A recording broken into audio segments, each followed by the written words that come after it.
আমরা loss and damage তহবিল নিয়ে একটু কথা বলতে চাই।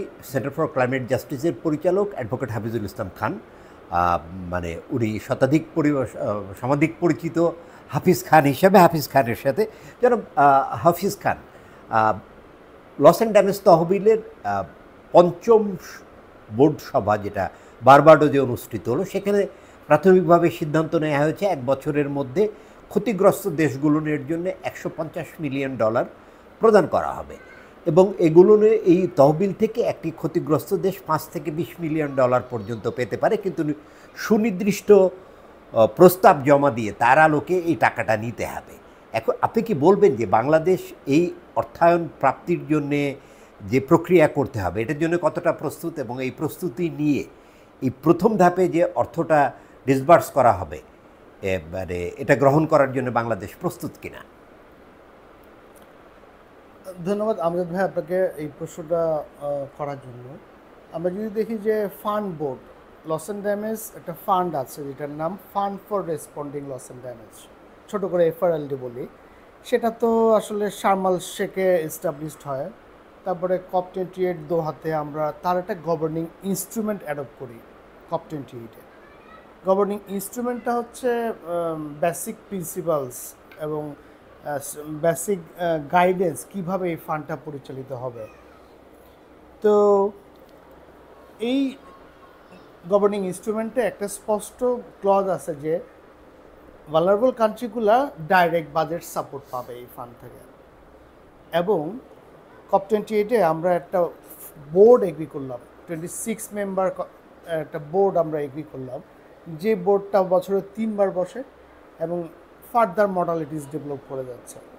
বারবাডোজে পঞ্চমবারের মতো বসার কারণে আমরা 5th বোর্ড মিটিং বলি। 5th বোর্ড মিটিংয়ে যেটা বারবাডোসে হয়, বারবাডোস ইমপ্লিমেন্টেশন মডালিটিস একটা অ্যাডপ্ট করে। এই ইমপ্লিমেন্টেশন মডালিটিসটার মাধ্যমে এগ্রি করে যে as a start up phase fund vulnerable কান্ট্রিগুলোকে লাইক বাংলাদেশ $20 থেকে $25 মিলিয়ন দেবে, এটা 25 থেকে 26-এর মধ্যে।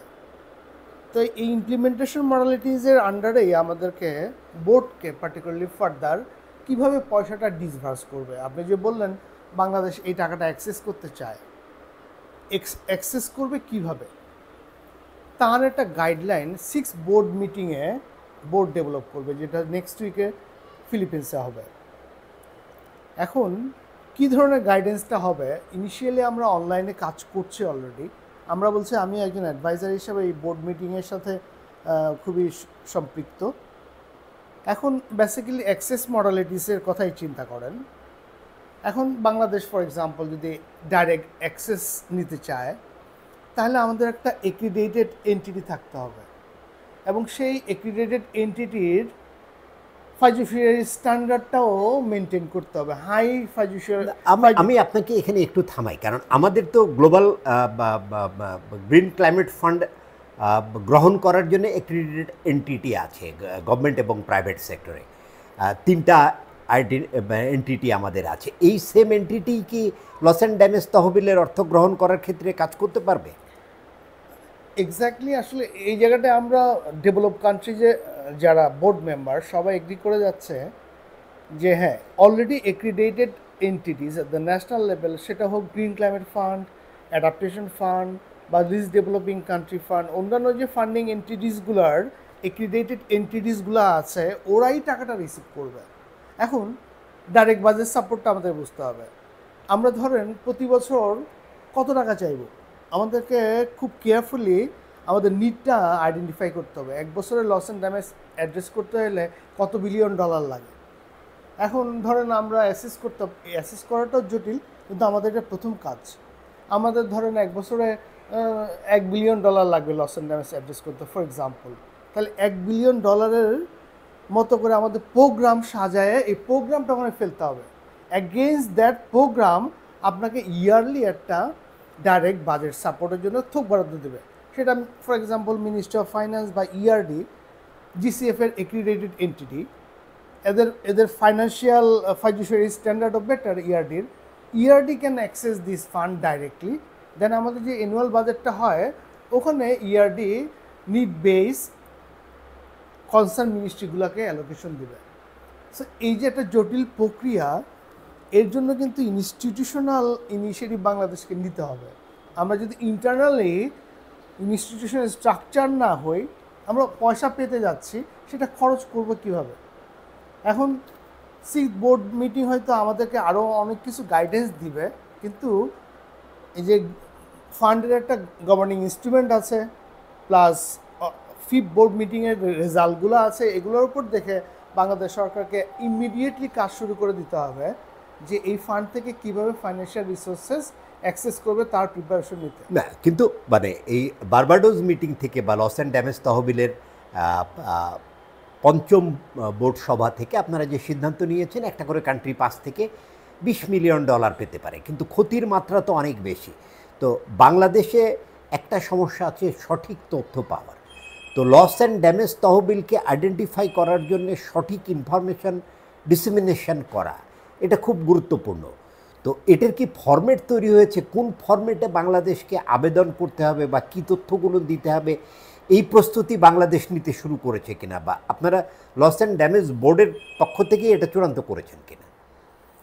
অ্যাকচুয়ালি এই যে নেক্সট বোর্ড মিটিংটা হবে, 6th বোর্ড মিটিংয়ে স্পেশালি বোর্ড মেম্বাররা এখানে একটা ক্লিয়ার গাইডলাইন ডেভেলপ করবে যে কোন কোন ইস্যুগুলোতে প্রজেক্ট দেবে, আবার একটা কল ফর প্রপোজালও ডেভেলপ করবে। এবং এই বোর্ড মিটিংয়ের পরে আমরা আশা করছি একটা কল ফর প্রপোজাল আসবে, ওখানে বেসিক গাইডেন্সগুলো দেওয়া হবে।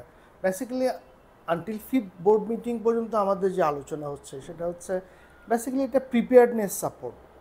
5 to 20 million is a peanut, so that cannot address the loss and damage. এটা কাইন্ড অফ কান্ট্রি প্রিপেয়ার্ডনেস।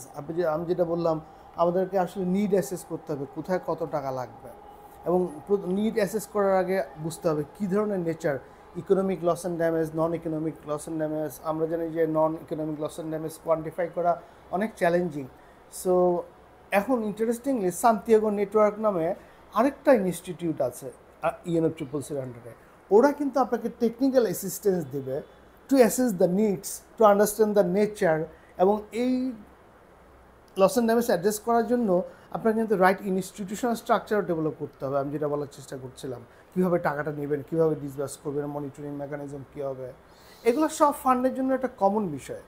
তো তাহলে আপনি আশা করছেন যে মানে আপনারা ফিলিপিন্সে মানে 8, 9 এবং 10 তারিখে যে ষষ্ঠ বোর্ড সভা অনুষ্ঠিত হতে যাচ্ছে লস অ্যান্ড ড্যামেজ তহবিলের, এখানে নিশ্চয়ই Santiago network for loss and damage তাদের প্রতিনিধিরাও এখানে কথা বলার সুযোগ পাবে, এবং মানে workshop mechanism on loss and damage, আপনি তো ওই এক্সিকিউটিভ কমিটির আবার কো চেয়ার। তো এখন বিষয়টা হচ্ছে যে এই ফিলিপিন্সে যে মিটিংটা হতে যাচ্ছে, এখান থেকে কি প্রত্যাশা করছেন, মানে কি নতুন মেসেজ আসতে পারে এই বাংলাদেশের মতন ভালনারেবল দেশগুলোর জন্যে? বেসিক্যালি এখানে ক্লিয়ার ছোট আমাদের এক্সপেকটেশন, আমরা বারবাডোস ইমপ্লিমেন্টেশন মডালিটিস ডেভেলপ করতে হবে। ফর এক্সাম্পল কল ফর প্রপোজালটা ডেভেলপ করতে হবে, তারপরে কি কি ক্রাইটেরিয়াতে ফান্ড ডিসবার্স করবে, কি কি ক্রাইটেরিয়াতে ভালনারেবল স্টেটগুলো ফান্ড অ্যাক্সেস করতে পারে, এই বিষয়গুলো এখানে ডেভেলপ করবে।